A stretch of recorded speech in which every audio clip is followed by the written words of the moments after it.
Welcome back to Pulse. Today I am joined by two of my favourite strategists. Perla Bloom, who is Global Strategist at Expedia Group, and Jack Bradford, who runs Strategic Studio Between Worlds. Today we're going to dive into all the goodness surrounding culture and brands, what's working, what's not, and how do brands adapt to the new rules of effectiveness. So let's start, guys. Let's set the scene, state of play, what's going on, what's happening in the world, and how do brands need to adapt to the way that consumers are behaving. There's a lot of changes that are going on at the moment. There's a lot that we're seeing with fragmentation of media that's being talked about a lot. What's happening? Let's chat. Fragmentation of media, fleeting moments. There's there's not a lot of unilateral big gathering events that people all kind of gather for. You might get kind of micro events. Probably the World Cup's the next big one that most of the world will be focused in on. There's a lot more subcultures. I think even when something really takes a big hit, probably Brat Summer was the longest one, probably 2 months. But then even since then you got Lily Allen's album that got huge attention and engagement, but even that lasted only 2 weeks. I think before you were seeing things lasting a really long time. I watched this is so random, sorry. I watched this clip of Celine Dion, love her. It was back in the day in 1998 or something, when My Heart Will Go On basically won its Grammys a year on. And someone asked her, an interviewer was why do you think it's still so popular? And she said, because it's not a hit, it's a movement. People know this song in 20 years. And she was right, but there's so much less of that. To get to a movement versus a fleeting moment, you have to do so much more, which I know we'll get into. Maybe Brat was but that's not in a movement. It got carried by other people. Oh, it was a movement, Tom. And also, but it was owned by something. If you watch The Moment, so yes, I am a mega fan of Charlie XCX. The whole point of the film is that Brat doesn't belong to her anymore. It was basically taken and reused and made into a movement by the people that knew, follow and engage with her, the fans. She didn't make Brat what it was, they did. And I think that's the key thing as well. It's the fandom around things. Yeah, fundamentally, I guess the way that it's social media, fundamentally, isn't it? That has caused this mass divergence of subcultures, essentially. And whereas everyone used to watch one TV channel or 3 TV channels that you'd have on your TV. Even when there was cable, people still watched. Media was quite simple, wasn't it, in a way? And now... And Twitter was alongside that. I remember when Skins came out, we were tweeting, you wanted to watch it live so that you could tweet the cleverest thing, so that people thought you were really smart, you were using it as fodder for your own personality. So even when that was kind of shifting and changing, there were still these moments that you could use to kind of jump on. And I don't think we have that as much anymore. Yeah, I think, it's all driven by algorithmic, the tech platforms, kind of people congregating in their own cultural pockets with shared interests, shared passions, and kind of forming community around those subcultures. It's almost in their own kind of echo chambers and silos. So I think that has a massive implication for brands in terms of how they almost build cultural coverage across those subcultures and pockets as media fragments with subculture. How do you gain the reach and the scale to almost earn that cultural reach and impact, and then develop deeper engagement and relationships with those communities and subcultures, and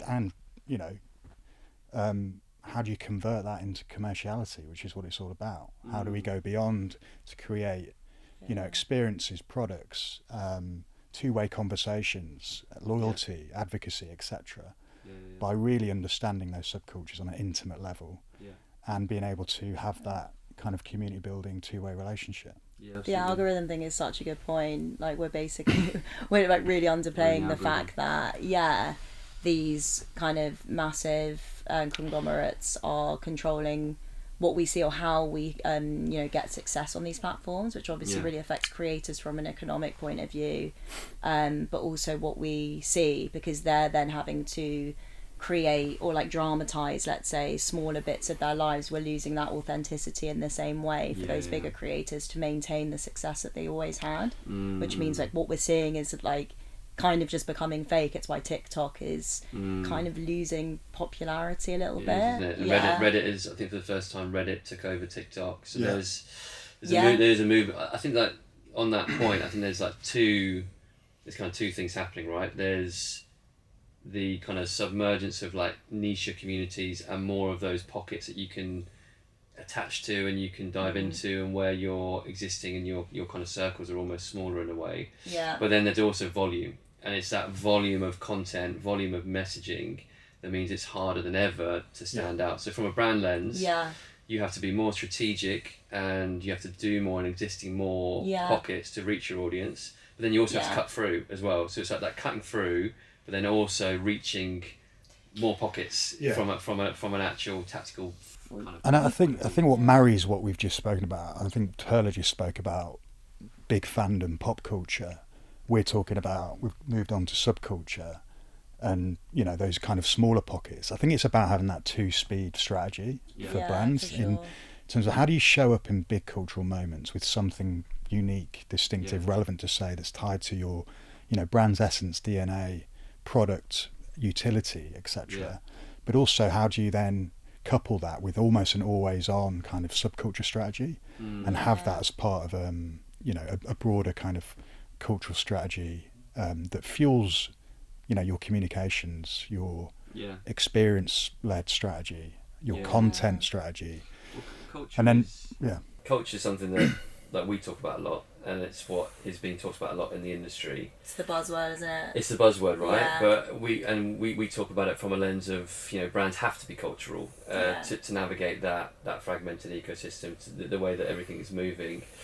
Like, in your perspectives, culture as a word and a term, like where do you think people maybe get it wrong in terms of almost like the interpretation or the tactical use of culture? And where, from our perspectives, of what do you think is the right way to use culture in this modern world as a brand, essentially? I think two things.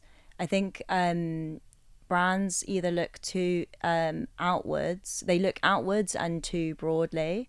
So they will latch on to anything that they deem, you know, Brat Summer's a really good example of this, right?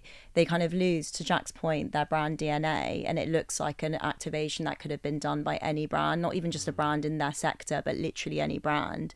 So they lose that like ownability, which is what carries, and it's what people remember. So yes, you might get those tactical results of clicks, but that won't really transpire into anything, you know, worthwhile, brand impact, commercialization.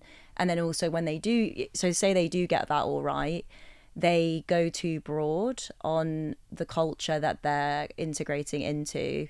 Because I think you touched on this before, but, you know, the Reddits and everything, I think the big clout that people get at the moment is knowledge, because there's so much information around. You want to be the first one to know something to then communicate that to your friends. People know a lot more shit than they did before. It's not these kind of superficial supports, you know, of like a thing. It's not like, oh, I like pop music, I like, you know, people like that specific thing of this thing, which means that brands can't fake it anymore. They can't kind of look like they kind of align with it a little bit because they do a shoot with a celebrity or somebody that's aligned with that culture. They really need to look like they know what it is. It's about being embedded. I think that raises a really interesting point about how social media has fundamentally transformed how audiences behave. So, you know, they're less passive, they're less taking in messaging from brands. They're in control of what they watch, control of what they engage with via social media, you know, across all the platforms, YouTube, TikTok, Instagram, etc. So it fundamentally transforms how we need to create and communicate with audiences to mirror the behaviour of customers. So, you know, and again, this is a shameless plug, it was an insight behind Between Worlds, right? How do you meet culture in the middle? How do you create, you know, like communications, content, experience, partnerships, all of the above, that meets audiences in the middle and allows them to choose what they engage with, choose what they experience? Because I think looking across, you know, the brand world, I think those brands that are really breaking through and standing out are doing that. Yeah. They're doing their research, they're doing their cultural intelligence work to really understand, again, the audience and their passions on an intimate level, to then be able to create and curate communications that is relevant to them. Yeah, and they add value as well. Yeah, yes. And that I guess is it's another thing I'm seeing a lot is like cultural strategy, right? So a lot of people say like cultural strategy. Can I just say I don't believe in that? Sorry. I was about to say that. I was about to say that. Like, yeah, all these kind of cultural. Like, I don't believe in strategy, social strategy either. I don't believe in these. There's strategy, right? Strategy. Yeah, strategy is strategy. Tactics. Yeah, for a bigger I think you can strategy. apply your strategy to social, just as you can have a. Yeah. Like, for me, culture is. I once said that in an interview and I did not get the job. I don't think it's a thing. Was it for a social strategist or? No, it wasn't. It was for a strategist. There's like, can you write a social strategy? I was like, I don't think they should exist. Yeah. And oops. That's not what they want to hear. No. Yeah. But like, culture should be the nucleus, right? Yeah. In my opinion, like that should be at the heart of your brand strategy, your go-to-market strategy, your activation strategy. It's all integrated because your product strategy. It's all fragmented, so you need that through line it's that a thread. integrates It's it a thread. all. Yeah, exactly. And often, especially in kind of big corporates, they see culture as the fluffy stuff rather than something that can actually be commercialized and integrated into a real engine that can, growth engine. Yeah. Exactly. Yeah. And the fuels the whole. I'm big on. You love an engine. I'm big on building systems, like coherent systems that connect all functions. Yeah. Definitely. That creates that coherent world building over time. Yeah. That compounds value. I write a lot about that because I think it's just such a obvious thing to connect, brand strategy to comms to product innovation. Yes. And fuel the whole system in a kind of almost circular, kind of virtuous cycle. Because you underplay it, right? Otherwise, if you're just doing social, you're like, oh well, it only does this. So it's all separate and it's all operating in totally agree. different functions. Yeah. So I think it gives you that. It gives you a direction, right, and it gives you confidence. And this is my nice segue into KitKat. That was a great segue. Because what happened there, obviously, like we saw the KitKat stuff, and the thing that I guess that was like the aftermath was all the brands jumping on it and just doing their own spin on whatever it might be. Yeah. And Summers was quite an interesting response. Check out the Ann Summers one if you have the comment. Yeah.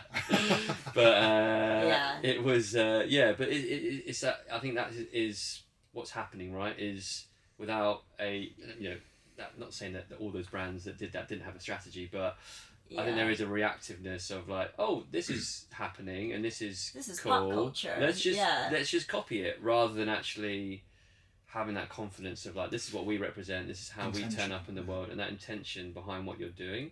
Yeah. And I think that is what is maybe lacking from a lot of the way that brands are turning up, and maybe why a lot of brands are getting ignored is because... But also misinterpreting what to jump on. Like, we were talking about this just before, and might be a hot take, but did anyone actually care about the whole KitKat thing, or was that just a marketing? Yeah, like not one. I saw a load of people not in marketing last night, saw a load of people not in marketing yesterday. Not one person ran up to me like, oh my God, have you heard about the KitKat thing? No one cares. And I would be really interested to see what impact that actually had on their share of voice, their sales. Like, yes, it was great. I'm sure the super people that are really into Kit Kats and chocolate maybe would have been aware of that, and maybe offhand saw the news because it was obviously got a lot of PR coverage. But I think that we overplay the impact sometimes of things, especially things like Christmas ads. These are all like, we're obsessed with them. We're in marketing, but we are in marketing. We're in the system. We're in the matrix. Yeah, exactly. Yeah. And that there's definitely going to be a disconnect to the realities of what people actually kind of care about, which I think is not discounting what they did. Like is the things they love. Was that the thing they needed to jump in on? Were there not other things that they could have jumped in on? Trying to, quite a bad boo-boo, trying to cover up. You don't think it was real? Millions of pounds we've worth got of inside I have got inside. Well, I don't know their name, so I guess I can say it.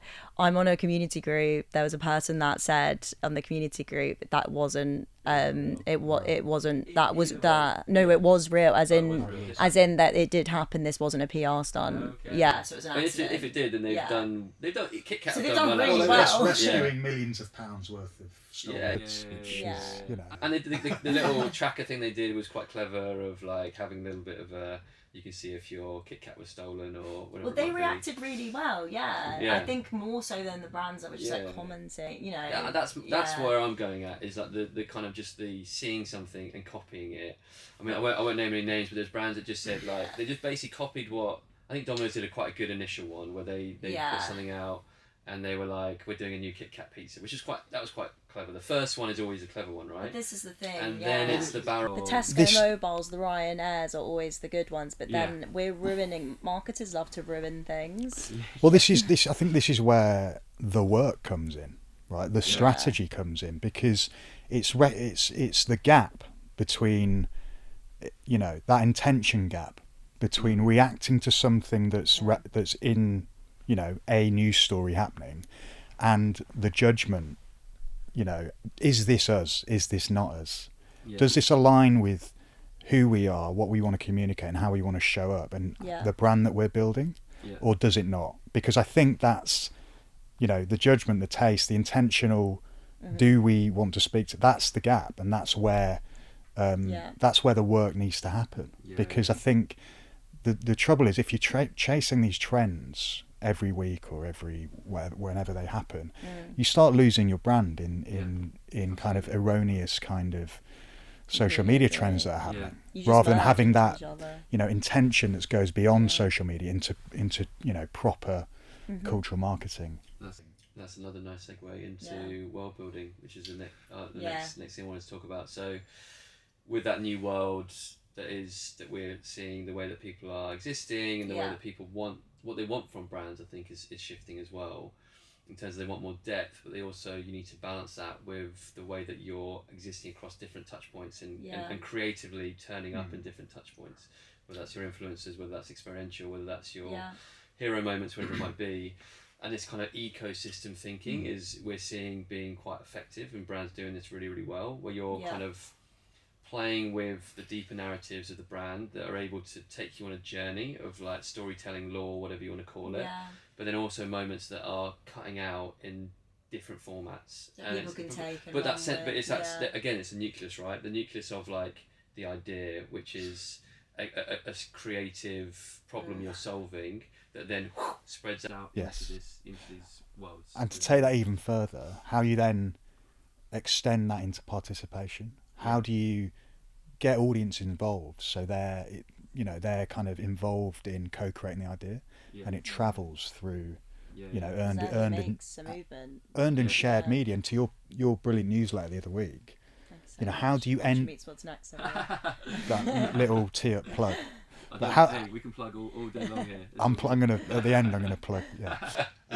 How do you get into those shared environments where people are congregating now? And it's about getting audiences participating and involved, I think. For sure. I do also think, this might be like my pessimistic thinking, I think the state of the world, there's kind of more focus on these big corporations. I think they're also looking for kind of funding and a real stake in the ground. You mentioned before early discoverers of things. People don't just want the obvious. They want to feel seen as a subculture. They want to feel like they're being supported by brands, and that they're getting the clout and the kind of admiration and the kind of participation in what they're doing. Like Nike does this so well. They have done it so well for decades. They made running clubs what they are now. They're now dipping their toes into calisthenics, which is not many people know what that is. I only know what that is because my fiance does it, and I call it monkey training because he has to like. It was P&P Fitness they did, wasn't it? That was a partnership.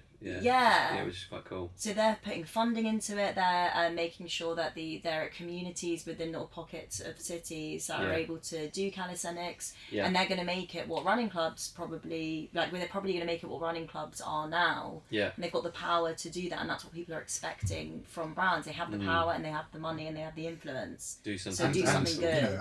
And as that, as that evolves, I imagine create calisthenic products. Yeah, definitely. Sell to that community. Of course, yeah. And cater for that subculture. Oh, yeah, they're not a charity. Like, they're doing it for a reason. And it's in their brand DNA, isn't it, as well? Yeah, and I think going back to the first point we made about media fragmentation, audience behaviour changing because of social media, I think world building is becoming even more important, as culture fragments.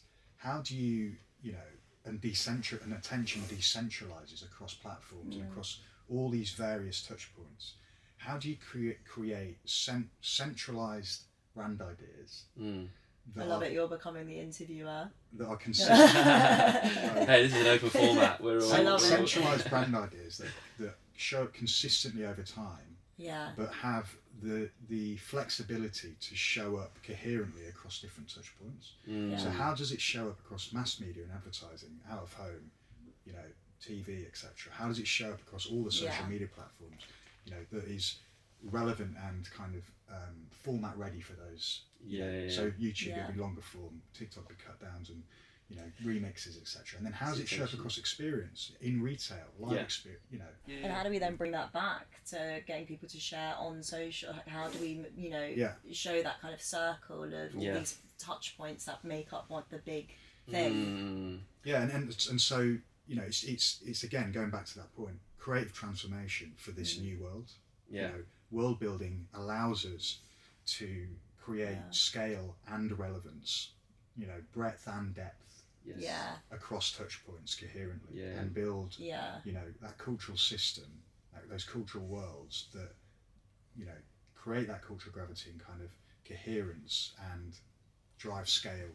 And I think fundamentally, like, the marketing funnel has changed as well, right? The way that people discover has shifted. I don't believe in the funnel. There's nothing I I believe in. How's that work for you? It's not. I say yeah, exactly. But there isn't there's ecosystem. not a simple Exactly. We've known this for years. Like the Vogue business report that came out like 3 years ago about the fact that we're not going from awareness consideration to we are so connected, and even when we're walking around, like, we're from awareness, inspiration, then step away for a moment, consideration, and then we buy straight away. We're kind of interweaving into these different states of mind all the time, so you've just got to create levers for when they are in that state of mind. And people more than more want a brand, the storytelling from a brand to come through in what they're doing, which then equates to the world building approach. So brand I love is Satisfy Running, right? Like, absolutely love Satisfy Running. Like, what they do, where they just go into so much depth and take so much care. Whether it's the Repossess magazine they do, which they only do in a physical copy because it's a representation of, like, art as print.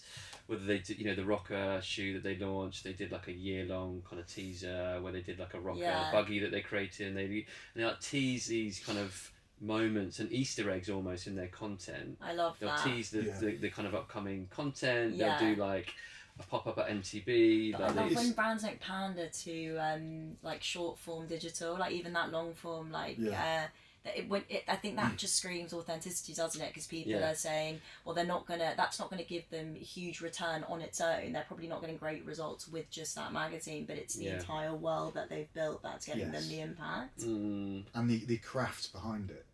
That's what stands out in this media landscape. It's really quality content and storytelling that pulls people in, gravitates and resonates with people, and then therefore people choose to engage with it, choose to watch it.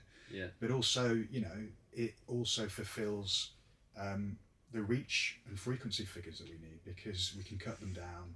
It can all be part of the same story, and we can boost it with paid media across the selling to creators, get them to top it up. But they're also the highest price point brand within the category. Basically, they're kind of right up there. And you can, when you're premium, do these things. But that is the thing, right? Is like that level of care and that level of detail is a reason why they're able to charge. Obviously, the product is fantastic as well, but the way that they talk about themselves and narrate themselves.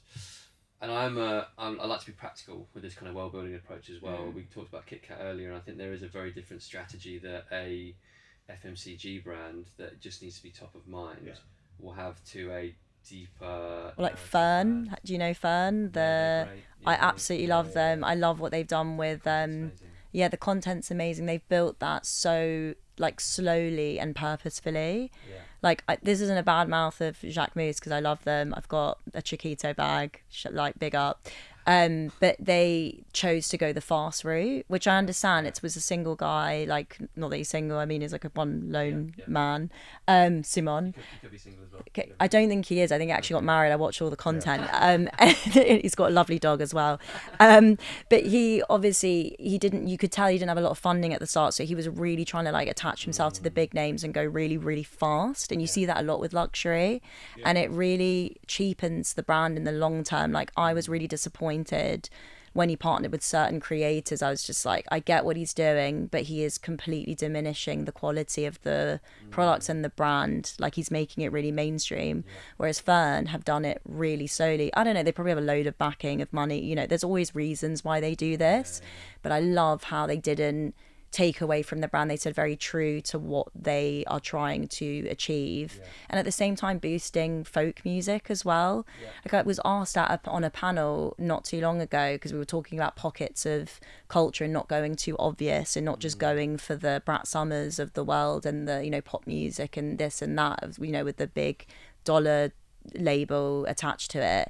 Said, well, how do you choose that? And I think it goes back to what Jack was saying, your brand DNA, like what kind of look, feel, mood, tone of voice are you trying to emulate, and what kind of subculture helps you get there, and where can you have that value exchange, where can you use their voices to amplify them and to give them the funding, the resources that they need to enjoy what they're passionate about, whilst using them and their authenticity to build that world, because you're borrowing those codes from their world. It's knowing yourself as well, isn't it? And that, like Burberry, another one in that luxury market. I mean, what they're doing, they're my favourite redemption story. The expressions of Britishness, right, that they do. And you know, whether it's, they did one recently with Phonica Records, and it's again, it's like, it's knowing yourself, but then it's taking the care to tell that story in a considered way and evolving with it while staying true, right? And I think this is where I see partnerships evolving, because I think cultural IP, right? Cultural IP. About cultural IP. No, well, I think, you know, it's about creating something really meaningful. It's co-creation. So it's finding an idea, a cultural platform. It's not always co-creation, is it? But we want it to be. Well, I think that's where the most effective, meaningful. Agreed. Because, you know, think about social media silos, all siloing us into our own interests. I think what stands out in culture and media today is things that are, and I think these are the best collaborations, true co-creations that feel unexpected but are obvious in when you see them.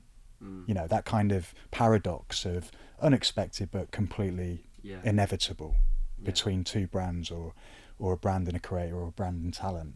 And I think it's doing that, you know, depth of work. It's all a relationship. It's all, you know, it's all about building that cultural glue and IP within the middle of those two different brands or talent or IP, and creating something really meaningful that has the ability to scale and travel across all channels. Totally agree. And adding that layer. A24, we were talking about them earlier. Love. I think, not necessarily cultural IP, but the way that they use characters in their world building, and how they did, I think the drama, they did that pop-up wedding venue. You can experience the and it is that kind of I was genuinely tempted, like it looked really cool. Done it. I know, I want to cancel. Should I cancel? This is me cancelling the wedding, everyone.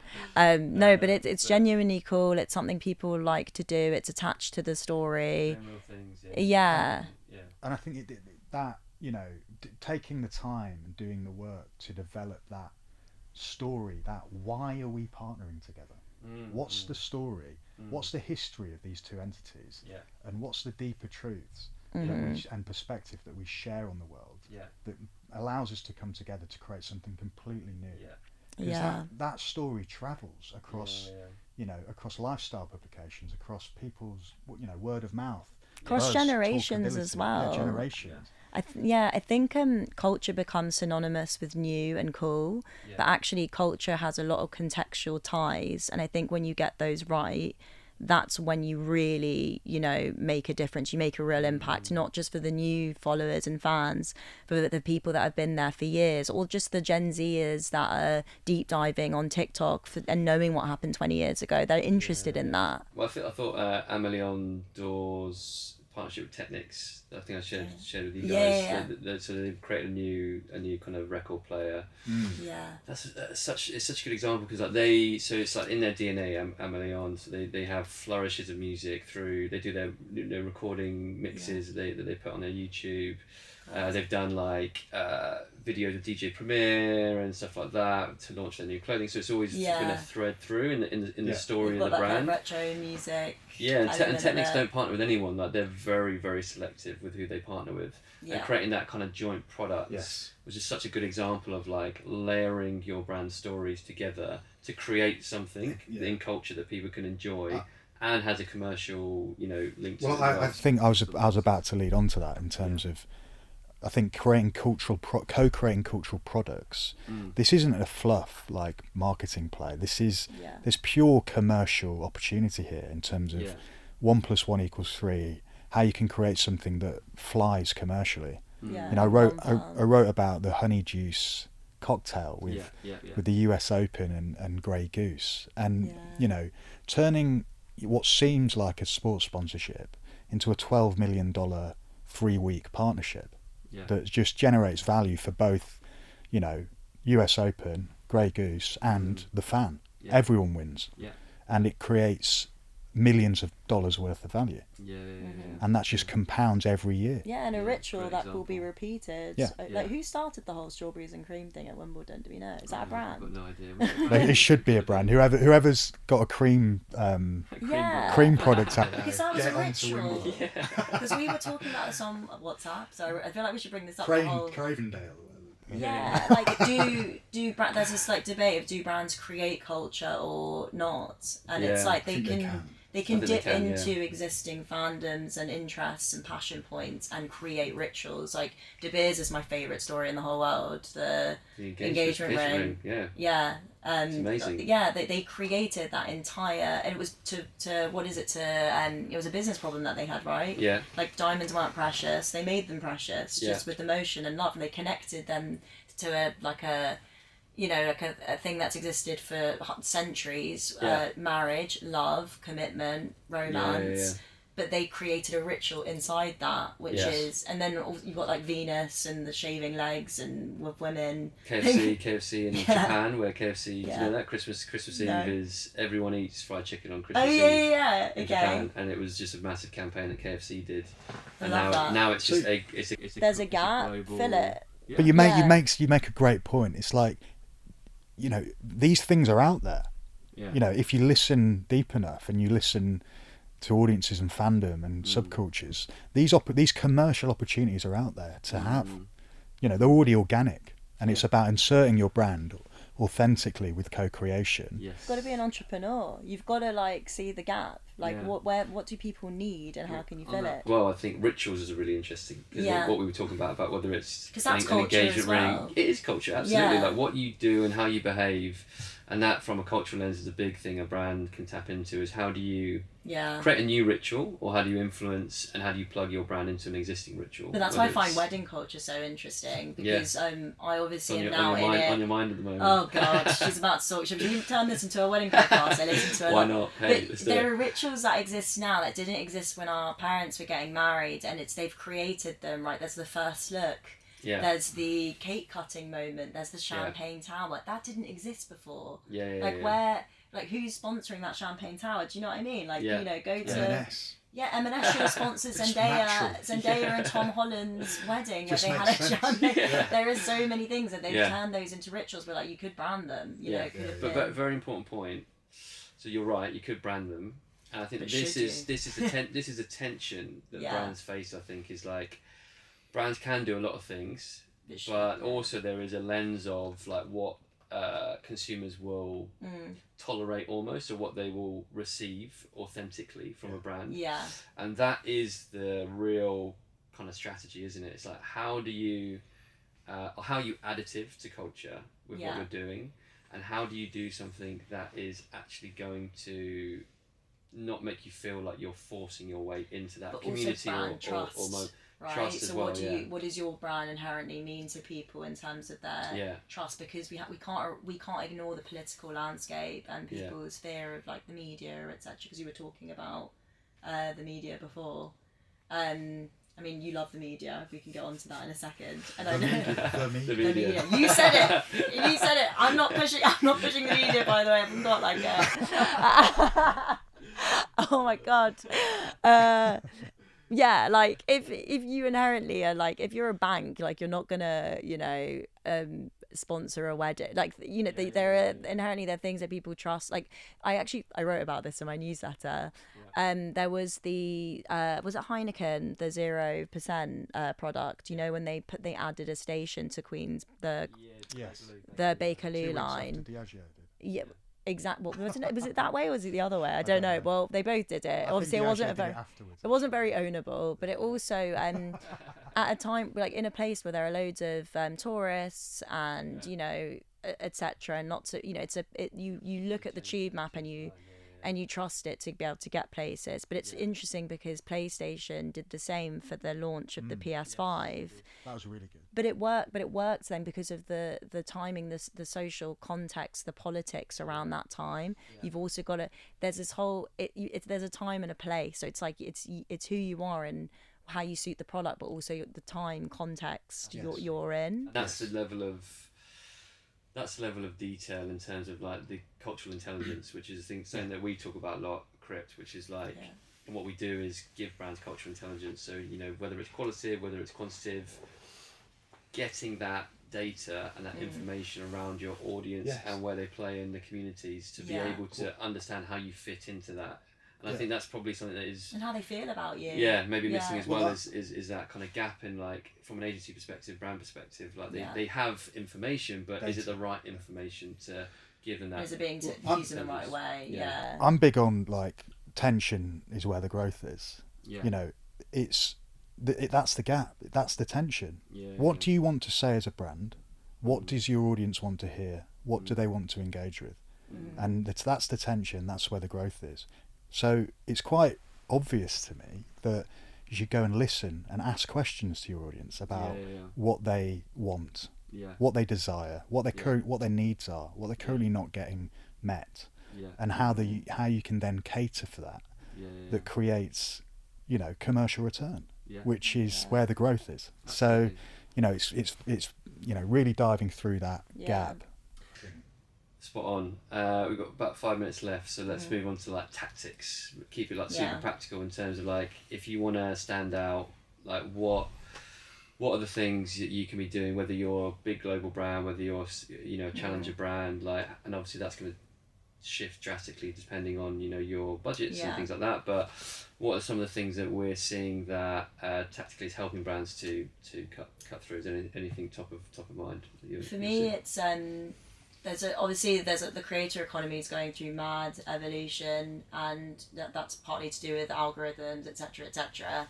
What I'm seeing that's really cool that brands are doing is pushing and amplifying stories that do not belong to big creators. So they're amplifying real people. So was it Dove? Yeah, Dove essentially showed the bad and good reviews as an out of home of their products. So just showing the impact of people would read reviews, right? That actually is the last step before they click buy now. And they noticed that and they played on that and they increased their brand trust by amplifying the reviews of people that are not big creators. And then Hinge did it with Unplugged. There was a story, there's a person on their prompt who said that she just wanted to find someone to stay in an unplugged cabin with on her Hinge. And they took that and they helped her find one. Nice. And they basically paid for this whole weekend for her. What a story. Yeah, but she's not a big creator, but she's a real person. And in a world where people have less brand trust than ever, they're sick of not being able to trust anything in their algorithms. I don't know if it's dramatized, real, AI slop, all of the rest of it.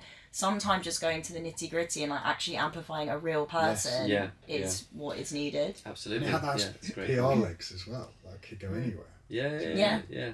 I think as well, like we obviously in the marketing world we talk about like brand assets and your distinctive assets that you're building from like a creative point of view, whether it's your logo, whatever it might be. I think a really interesting one is I'm seeing it with a few brands. I think Candy Kitten's doing it, InStyle did it with the Intern. Is that especially on social or your kind of content, how you're being episodic and building characters around your brand that people kind of like creating mini IP from your that own people brand can recognise, and instead of having to pay for partnerships all exactly the time. And then you can almost be if you have that stream of content and you have regularity with the characters. I think there's a sunglasses brand where it's like an older guy. It's like I think it's a Dutch brand. I'll find it later. But that episodic content I think is really powerful. And I think it goes back to relationship building in any form of life. Yeah.